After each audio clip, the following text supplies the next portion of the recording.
मंडळी, बाहेर असा मस्त अशी पाऊस पडत आहे, तर असं मन होत आहे की काहीतरी चमचमीत खावं.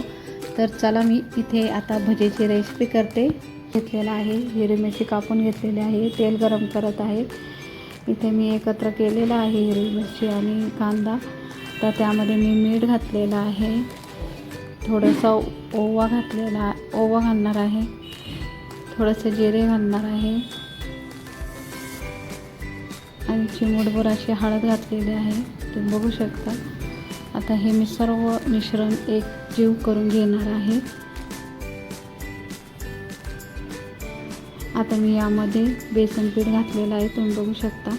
हे सगळं एकजीव करत आहे.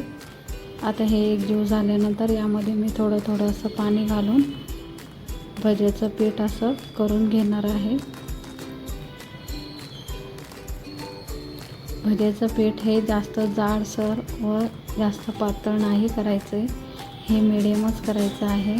म्हणजे भजे खूप मस्त होतात आणि छानही लागतात. यामध्ये आता मी थोडं सोडा घातलेला आहे, तुम्ही बघू शकता. भज्यासाठी असं पीठ करून घ्यायचं आहे.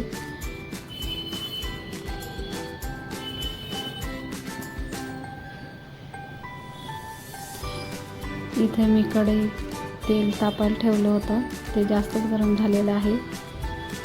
तर मी आता भजी सोडत आहे.